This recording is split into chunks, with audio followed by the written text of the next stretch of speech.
Salut à tous. Alors oui, je me lance sur YouTube. Je trouve que cette année j'ai beaucoup plus de temps que les années précédentes et j'ai beaucoup plus d'expérience. Ça fait plus de 4 ans que je suis en France, donc je me suis dit pourquoi pas me lancer sur YouTube, comme ça je pourrais parler de mes expériences, des connaissances et faire un peu de vlogging de tout ce qui se passe un peu dans ma vie. Donc voilà, j'espère que cela vous plaira, hein. Je m'inspire un peu des youtubeurs un peu connus comme Noolito, que j'adore, hein. S'il passe par là, salut. Parce que c'est l'un des youtubeurs les plus sincères qui puisse sur les réseaux sociaux. Il montre un peu sa vie mais sans artifice, c'est ce que j'aime bien. Et il y a une autre chaîne que j'adore aussi, c'est Ici Japon. C'est un youtubeur qui montre un peu sa vie au Japon. Et du coup, il habite là-bas depuis très longtemps. Il a fondé sa famille là-bas. Et du coup, c'est plutôt intéressant de voir quelques comparaisons entre la France et le Japon. Donc, je me suis dit pourquoi pas moi, hein. Donc voilà. Pour les Haïtiens qui vont s'abonner à ma chaîne, je suis désolé, hein, et ne soyez pas offusqués parce que j'ai choisi la langue française. Et c'est pour des soucis de communication parce que j'aimerais toucher beaucoup plus de monde. Donc étant donné que j'habite en France, donc je préfère parler le français que le créole. Donc, et si vous avez des commentaires à me faire ou des améliorations, donc je vous attends avec impatience, hein. N'hésitez pas à m'écrire dans les commentaires voilà, quelques améliorations et tout qui pourraient me permettre de percer dans le game comme on dit. C'est parti.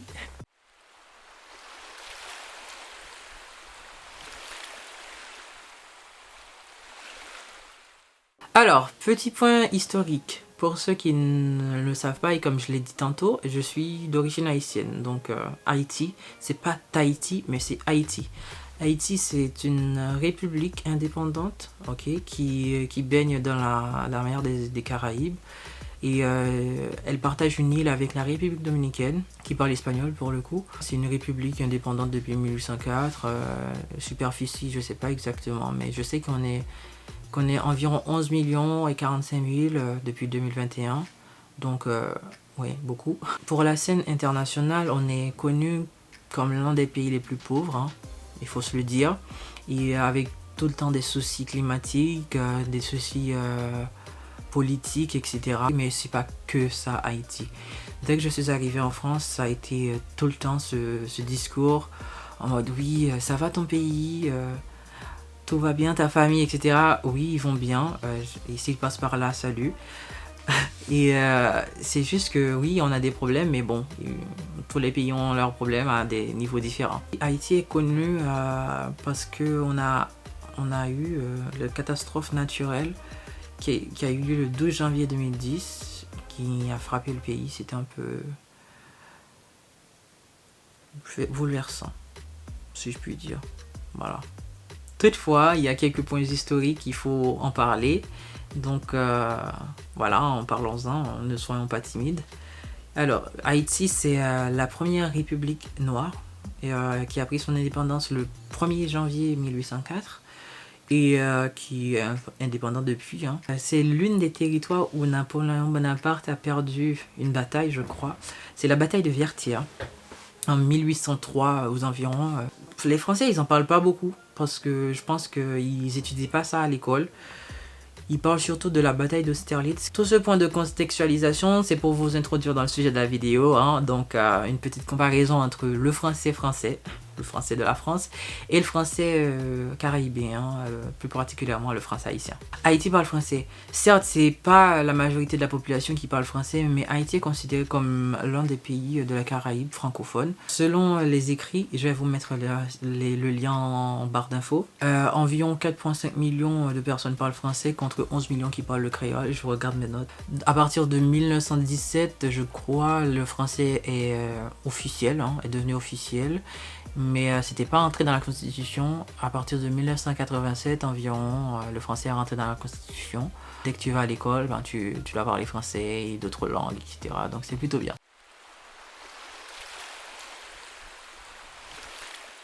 Il y a plein de créoles dans le monde, hein, il faut se le dire. Il y a plein de créoles. Il y a le créole martiniquais, mais le créole guadeloupéen, le créole réunionnais, je crois. Il y a plein de créoles. Et le créole haïtien fait partie. De toute façon, tout ce qui est amalgame de plusieurs langues surtout français, anglais, espagnol, on dit ça que c'est un créole, ok? Et du coup, le créole haïtien a ses particularités, des différences assez remarquables, hein.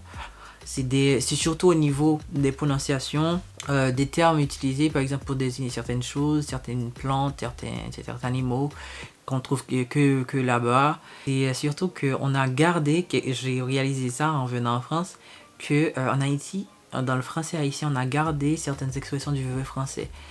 Et c'est plutôt drôle.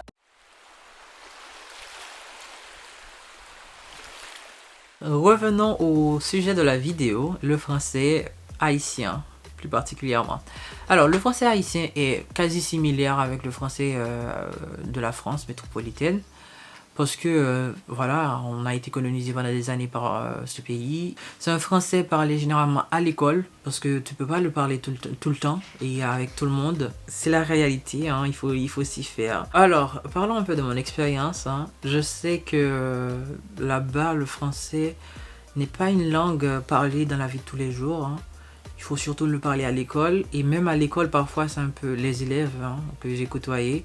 Ils sont assez réticents à parler le français parce que, voilà, il faut se le dire, le français c'est super dur d'apprendre le français étant étranger. Quand tu nais dans la culture, par exemple, si tu nais en France, c'est plus facile de parler le français parce que ta famille parle français. Tu sors, tu vas à la boulangerie, tu parles français. Tu vas à l'école, tu parles français. Donc, c'est dans la vie de tous les jours. Contrairement à ici, où tu es obligé de parler le français à l'école, dans certaines écoles, il y a même une interdiction du créole, ce que je n'approuve pas du tout. Et après, quand tu rentres chez toi, même dans la rue, ben, tu es obligé de parler créole parce que voilà, il y a un certain tabou concernant le français et tout. Et vu que tout le monde ne parle pas le français, il faut éviter. Ça a un caractère très élitiste que je n'approuve vraiment pas. C'est surtout marquant parce que pour les Haïtiens, le français a une certaine valeur supérieure par rapport au créole ou je sais pas, aux autres langues peut-être. Prenons l'exemple bien simple. Par exemple, si tu vas dans une administration et que tu parles le créole, ben, tu auras beaucoup moins de considération que si tu parlais français. Et voilà. Et surtout, il faut faire la différence, hein, je rigole. Il faut pas parler le français surette. Le français surette, c'est quoi? C'est le français avec beaucoup de lapsus. Et du coup, dès que tu parles le français et que tu fais des lapsus et tout, c'est pire que si tu parlais le créole. Dès que tu parles le français, c'est synonyme d'intelligence. Bref, ça reste une langue, on se l'avoue, ça reste une langue. Dans les écoles, parce que même si le système éducatif haïtien est quasiment français, les ouvrages, le système éducatif est quasiment pareil. Certaines écoles, hein, les écoles catholiques, congréganistes, en clair, on va être précis, ils ont cette politique de, en fait, on interdit le créole, il faut quand même que tu parles français, etc. C'est surtout présent chez les filles, parce que les filles et les garçons dans les écoles catholiques, ils sont encore séparés de nos jours en Haïti, mais avec un accent tellement prononcé, tellement prétentieux que ça déforme un peu la langue. J'arriverai pas à le faire, hein, mais je vous conseille une chaîne YouTube qui s'appelle Zuzu Girl, je crois. Zuzu, Z-U-Z-U, Girl, et Girl comme Girl, hein, qui montre un peu comment parlent un peu les filles qui parlent français dans les écoles congréganistes et tout. Bref, c'est trop drôle comme chaîne, donc je vous le conseille. Il y a aussi cette différence entre les filles et les garçons. Par exemple, les garçons, ils peuvent le savoir, ils peuvent parler le français, mais ils évitent de le parler, même entre eux. Parce que dès que tu parles le français, c'est catégorisant. On te met directement dans une case. Un homme qui parle français dans la vie de tous les jours est plutôt considéré comme prétentieux, zuzu, comme on dit là chez nous. Et dans le domaine professionnalisant, c'est plutôt bien vu. Par exemple, un journaliste télé qui parle français, c'est plutôt normal. Cette stigmatisation des hommes qui parlent français dans la vie de tous les jours peut être très discriminant, hein, il faut se le dire. Comme je l'ai dit tantôt, avec cette valeur élitiste du français, certains Haïtiens prennent le français comme un synonyme d'intelligence, alors que pas du tout, ça reste une langue. Voilà, t'es pas Einstein 2.0 parce que tu parles français, hein, parce que c'est des mots. Et si tu nais dans un pays francophone, c'est un peu normal que tu parles français. Quand je suis arrivée en France, c'était un peu compliqué de m'accommoder avec le français, surtout avec l'accent, parce que il faut se le dire que voilà, en Haïti, il y a un certain accent, pas très prononcé, mais quand même un accent. Par exemple, c'est plus nasal. J'ai noté cette différence, c'est plus nasal en Haïti. J'ai eu beaucoup de mal à m'accommoder sur les prononciations buccales. Par exemple, au lieu de dire quelqu'un, on dit quelqu'un. Genre, je sais pas, genre c'est plus nasal. Et j'ai aussi remarqué en France, les gens je sais pas si je pourrais le dire, bon, sur YouTube, les gens s'en foutent. Vraiment s'en foutent de la langue française. Les gens, ils le parlent, ils mettent du verlan, par exemple. Il y a le verlan, j'ai encore beaucoup de mal avec.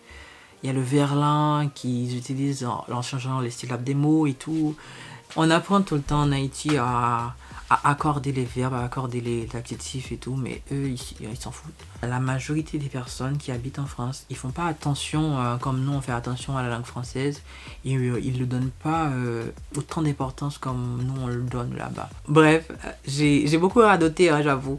Donc je vous laisse avec cette première vidéo. Je pense qu'il y aura des choses à ajouter, mais c'est ma première vidéo, donc soyez clément. Je vous laisse avec cette phrase à méditer un peu. Il n'y a personne qui est parfait dans la vie. J'espère que ça vous a plu et n'oubliez pas, hein, likez, subscribez, abonnez-vous, hein, si vous voulez pas, voilà. Personne n'est parfait. À plus.